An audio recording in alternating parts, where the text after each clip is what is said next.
Elisabeth Buchan. I'm a research intern here at ASPI and I'm joined today by John Coyne. With the US elections in full swing and migration being widely discussed at the UNGA Leaders Summit this week, I thought it's a good time to take a look at US border security. And ASPI is about to release a research paper on the topic. So John, could you just give us a bit of update on where we're at on this research? Yep, look, we're about a month or so from releasing a fairly major strategy in regards to US border security. And that's because for a whole range of reasons. So for us here in Australia, we sometimes think that US border security is a long way away, and we think of it, for those of us who travel, we think of it as this, ominous thing at LAX that, you come up against and you go through this terrible process, But it's so much more than that. So we've had 15 years since September 11. So post-September 11, we saw these mega changes in the construct of US border security. So the Americans took this really, and unsurprisingly, very command and control model. So what they did is they turned around and said, well, we've got all these separate departments, very similar to Australia, who are doing all these different things at the border, but they're not integrated, they're not working together. And they decided in that process to create the Department of Homeland Security. They pumped a huge amount of money in a very short period of time, and from there expanded rapidly in regards to both capabilities and people. But that growth, whilst we experience it at international airports and where we hear things, for instance, with President-elect Donald Trump, we hear about the Great Wall down south that the Mexicans and the US are going to build, it's not a true representation of US border security. Yeah. So we see, the US has around about 4 borders, really. Yeah. So it has, to the north, you have Canada, which has a very different relationship. If there was ever 2 neighbours that were closer together, that is the 2 neighbours who cooperate. We have maritime borders, which, not as big as ours here in Australia, but certainly significant. And then we have the traditional airports and ports, and also train stations because they have land crossings. And we see those as, these hard shells, and that's the one we're so used to seeing for those of us who travel. And then down south, we have the devil, we have this relationship with Mexico, a state that's under incredible internal pressures. We're seeing a large volume of refugees and asylum seekers moving out of South America and up through into America. But America's actual application of border security is really uneven. It created a command and control model over the last 15 years where it said, in the absence of systems integration, what we're going to do is we're going to push and create hierarchy. And it's just, that's not necessarily the best outcome. It's what you would expect to do when you feel like you're under some sort of kinetic attack. And in those post-September 11 times, that's what it was like. Yeah. But what we're seeing now is it's reached almost the zenith of what it can achieve with a command and control model. Okay? So realistically, even here in Australia, border security is a system made up of a whole range of systems. So the problem isn't pushing it all into one basket or one command and control element. So, being able to say, you do this or you do that. Yeah. The real challenge is synchronising all these various different pieces so that they're all communicating and working together at the same time. And the easiest example of that comes from a traveller's experience. So you've been to LAX, you come into the airport. Now there's a project in the US whereby it's called, you're only going to have a one government touch. So they're going to sit there and look at you once. Okay? So they're merging their workforce. So the same person who looks for agriculture is the same person who does migration, is the same person who does customs and enforcement. The problem, of course, is that it doesn't mean the 4 processes are actually being done. What it actually results in is one person being a generalist. So the challenge wasn't making one person do the job. The real challenge was how do you sync all these processes to have the least impact. So I guess that's where we're really at with US border security. It provides Australia a really great opportunity of an example of where people have applied a range of practices and processes and things. We can see and have a look, whilst their context is different, what has and has not worked. And so I guess on that note, what does Australia have to learn from the US border security approach? Look, I think there's a whole range of lessons that we can draw out of it. I think some of the major ones are things around the natural assumption that hierarchy will solve our integration problems is number one. Yeah. So, we actually don't need to create a mega department. We need to work out how to make our processes work together. Okay. That's a very different way of thinking. How do those look in Australia? How are our systems integrated? Look, I mean, they're becoming more and more integrated. So we saw the RAND report come out assessing the first 12 months of the existence of the Australian Border Force and the Department of Immigration and Border Protection. It was a good report card. It said, we've come a long way in a short period of time. We've got a long way to come. So, we still have a variety of systems. So you have a migration system, we still have a customs system, both in the sense of information technology, but also in the sense of business processes. And we're still trying to work out here in Australia how you make a system of systems. So, if I turn and make the customs bit tighter in security, what impact will that have elsewhere? Right. And so it's that sort of stuff that we're still experimenting and learning. And of course, in Australia we made some very specific decisions in establishing DIBP that we wouldn't include an agricultural component, that the traditional AQUIS role would still sit separate from border security. Okay. And then what kind of outcomes are we looking at from a border protection system? Look, the real issue is it's actually in reverse. So the US experience should teach us the opposite thing. So what we should really be looking at, so if you want to look at, in a traditional criminological concept, we talk about deviancy. Okay, so deviancy is that percentage of border transactions, whether that be people travelling or goods, that represent something out of the norm or high risk. I always use this classic example. The e-gates have been operating in Australia, so the electronic gates that you can leave and arrive in Australia have been operating about 3 years. On those gates alone, 10 million people had gone through them. Yeah. Okay, now if we just use the figures of how many people went overseas to become foreign fighters, for example, it's such a small percentage overall. So the secret is for us here in Australia, is using that sort of thinking, is how do we auto-clear? So, how do we focus our limited resources exactly where they get? So how does the low-risk traveller just hop off the plane in Sydney Airport or Melbourne Airport, walk down, pick up their bags and leave? Because chances are they represent no high risk whatsoever, the vast majority of travellers or the vast majority of goods, and go on their way.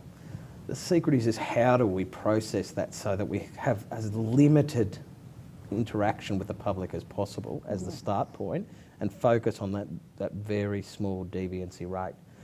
That's a big challenge. We've seen it approached, for instance, with the counter-terrorism units at our international airports here in Australia. The units were developed to try to prevent and disrupt people from travelling to be foreign fighters in the Middle East.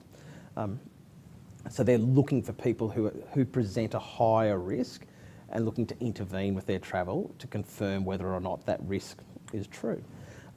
We've got a long way to go. Lots of great experiments and great work being done at the department. So, for instance, I understand it's about 85% now of visa applications from Chinese travellers coming to Australia are auto-granted now. Fantastic. Yeah. Fantastic. And are these sort of signs of successes that we have of the program? Look, they are. I mean, the successes is disrupting is, it's the facilitation role as much as the security role. Right, and are we seeing that success in the facilitation role? Look, I think we are. I think in a selective sense. So I use travellers. Like if you don't fit into any of the high risk groups, my personal experience travelling through Sydney Airport over the last 18 months has been nothing but fantastic. Same as Melbourne. Yes. It's never been a quicker time to get through in or out. And I'm not sure that's always the case for other people, and it's not certainly the feedback.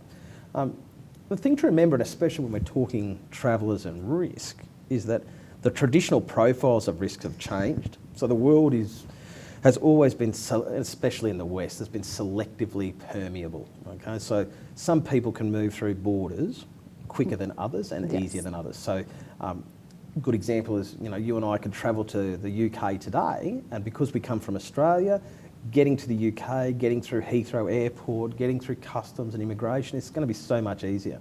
I'm over 30, so me getting a working visa is slightly harder for the UK, but the selective permeability allows me, because I've got certain qualifications, to be placed above other people.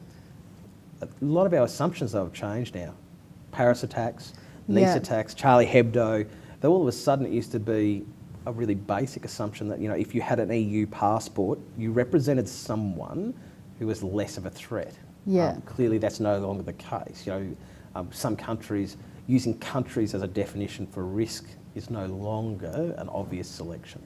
And do you think, say, criminal networks are responding to that selective permeability in the sense that if they think that there's a certain person or a certain group that might be of higher risk, then you would then approach it from a different way? Look, we see that. Yeah, look, we see it all the time. Transnational serious organised crime is a business first, and if anything, they can apply and manoeuvre relatively quickly. So there's always been that classic case of, and we see it out of Vietnam quite regularly, which is older travellers being recruited to be internal couriers for drugs such as heroin, because they're less likely historically to be selected. And we've seen those charges. We've got, I believe, at this stage, 2 over 60 people, Australian citizens, on death row in Vietnam. So I think they do that. I mean, our understanding of risk is changing here in Australia, and the understanding of the people who are trying to defeat the system changes all the time as well. Yeah. And how important is the perception of risk among the public? Look, I think this is one of the key, when it comes to border security, one of the key issues. There's a real dislocation, and certainly in the US, there seems to be a real dislocation between what the actual likelihood, now I'm saying that the actual likelihood that you as a US citizen will somehow be victimised by, and whatever that actually means, by an irregular migrant, versus your perception. So if we look at sort of some of the rhetoric coming out of the US presidential race, we're seeing these discussions around Latinos coming into the US and large numbers, and people are being fearful and they're criminals and they etc. etc. Let's be frank, from a criminological perspective, there is no scientific evidence to indicate that any specific gender, group, race is more prone or less prone to violent crime or any form of crime. Yeah. Okay, so let's be frank with that for a start. So as a result of that, we see this disproportion between the actual threat and the fear. And it's the fear starts actually driving it. And then you start to see the uneven application of border security. And so you see airports in the US are incredibly secure. Yeah. But if you and I wanted to catch a train or catch a train from, say, Canada to the US, it's much easier to get across the border because train stations are not as well protected.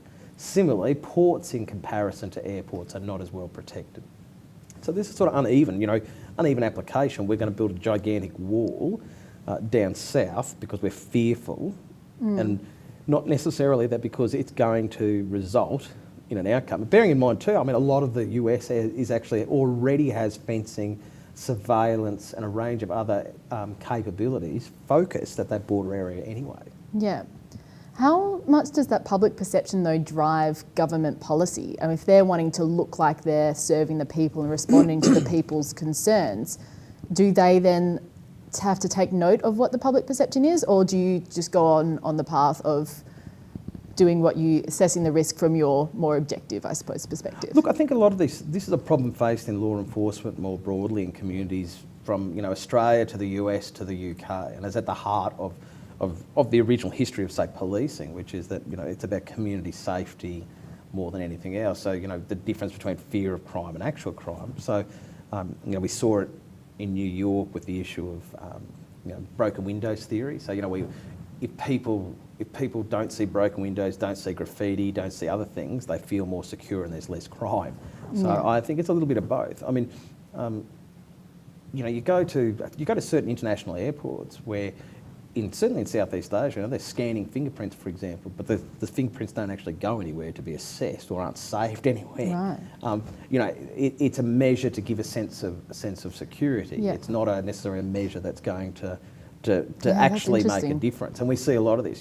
There's certainly a lot of anecdotal evidence in the post 9/11 environment of investments in border security in the US that actually new systems didn't make a difference functionally to any form of border security at all. They were just a new system that could be announced. Sure. Just to return to the US border security space, are there any real distinct challenges that you think over the next sort of 6 months or so, or the new administration, whichever it is going to be facing? Look, I think it's inevitable that it's inevitable regardless of who wins the presidential race in November, is that we're going to see over the next sort of 6 months to 5 years an increased militarisation of the southern border area. Right. People in the US are afraid. They're afraid of border security, and they feel that there's nothing being done. So either side of politics, whoever wins, is going to feel an incredible amount of pressure from a large number of disenfranchised people around, who are economically disenfranchised, who are scared by international insecurity and are going to want to have that wall. Whether that's an actual wall or whether that's increased surveillance, that remains to be seen. But I think we're going to see a further militarisation of that southern border. What are the alternatives to the wall? You mentioned increased surveillance. Is that...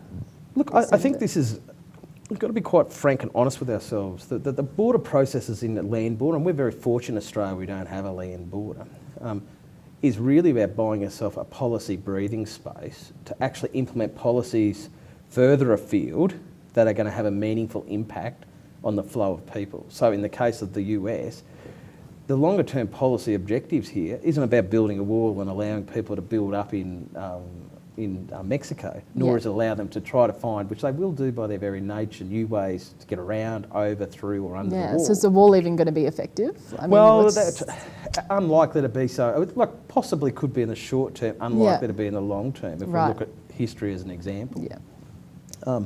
So it's about going further forward and addressing the actual factors that are driving these mass movements of people. And the other thing too is economic fortunes have changed in the US. The flow of people is changing from South America as well. We're not seeing the same number of people moving forward.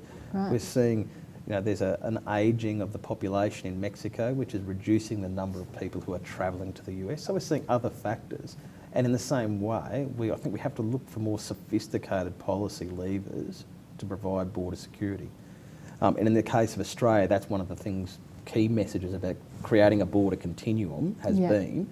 And the challenge will continue to be, we saw it with the Rohingyas, flow-on effects from hard policies and the unintended policy consequences of hard border policies. So, I see the border security, and certainly in these sorts of mass migration challenges, is about providing a breathing space for other policy levers. Right. But it's not necessarily, building big walls is not necessarily going to solve border security problems. Okay. Is there anything else you wanted to touch on before we wrap up? The only other thing is about agility. And that is that in all of this process, we tend to think of whether it's airport security or whether it's borders in the south or wherever, We talk about the maritime component, we talk about it in the sense of like a fixed point. So if we listen to Donald Trump, we build a wall, the problem's fixed. Yeah. Both the problem itself is agile and amorphous. So all the challenges of border security, whether over here being terrorism, whether over here being transnational serious organised crime or irregular migration, all of them are amorphous. They will change where opportunities are. Okay, so they'll become more sophisticated, less sophisticated as needed. So in the same way, policy and the departments need that degree of agility and need to work out, if we do indeed build a wall today, what does that mean in a week, a month, a year, 5 years' time? What do we do next to continue that effect? So I think the agility challenge is significant and a lesson that Australia can take from the US case study. Yeah, excellent. Well, thank you so much for speaking with me, and thank you for listening.